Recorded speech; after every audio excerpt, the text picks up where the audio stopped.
Okay, guys, Zandile is actually a Zimbabwean. She came to South Africa in 2008 and she was saying she's from Nambit, but she's not from Nambit. She can't say that on national television because she will be put down. She's not from South Africa, she's Zimbabwean. If you want, check her.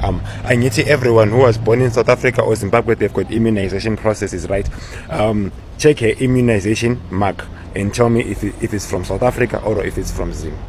And then also another great news, Zimbabwe, Botswana and Namibia, they have agreed on an open border system whereby if you want to go in between the three countries and you're from one of the three countries, you no longer need a passport, your ID is sufficient enough. More opportunities. When one door closes, more open. In South Africa, you can open a woman face even if you are foreign. No one is going to ask you. Because why I say so? Zandile Dabula, she's from Zimbabwe, she's in the well, and now she's letting Dudula.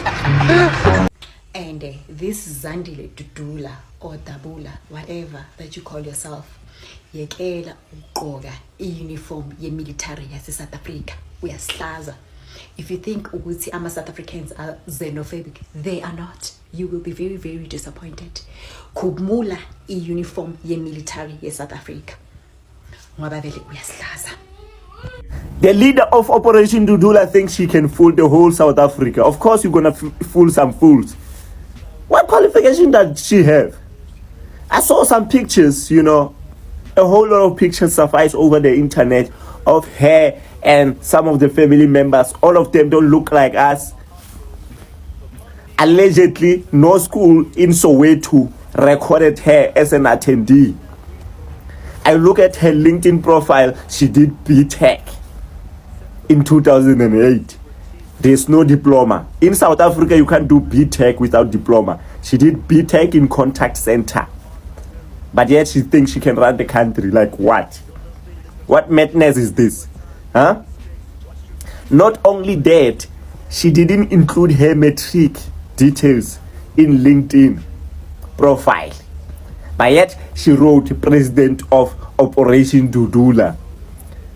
Like, you cannot fool the entire population of South Africa. No, you can't. Somehow, somewhere, you're going to be caught. It's only a matter of time.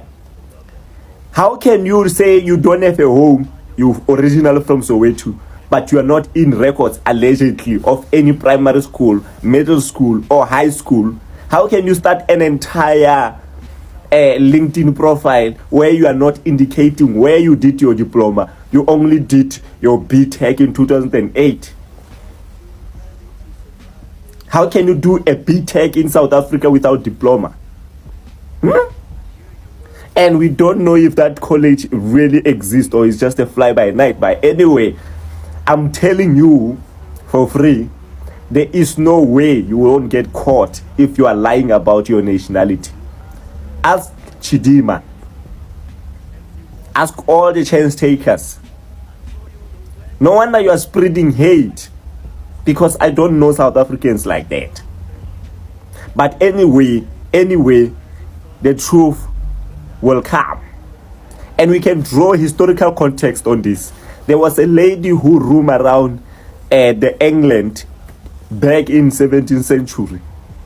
She started dancing exotic dance. After that, she thought, okay, now that I'm done with the exotic, she was not showing her face. She went to the politics. She wanted to overthrow the monarch. She got caught that she was not even from there. She was from United States. She got overthrown so bad. She was deported. And the community wanted to kill this person. Now, when I look at this lady, I remember those stories. Like history will always repeat itself. But anyway, it's only the matter of time until this lady get caught. There are a great many foreign nationals in our country who are here legally, who respect our laws and respect our people.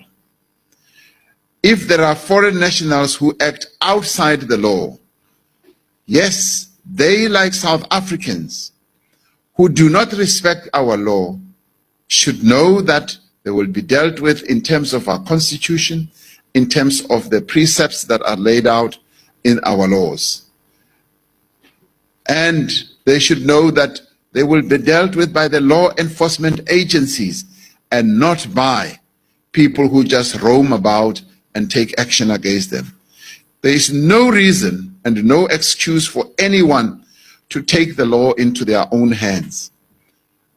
The attacks on foreign nationals, whatever reason they are for, begin to manifest themselves as xenophobia against foreign nationals.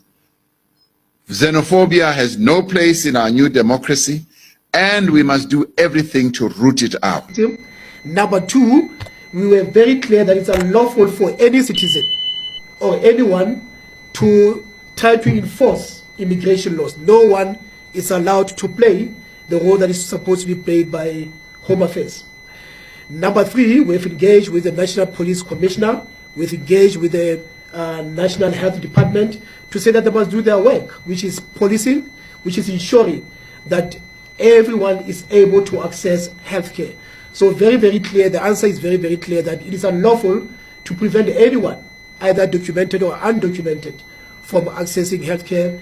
And I can also disclose that in the next couple of days, we'll also be announcing further measures to curb these practices. International law is very clear. The question from the NPO person, which is that no child should be rendered stateless. It doesn't matter who they are, but international law is very clear that no child should be rendered stateless.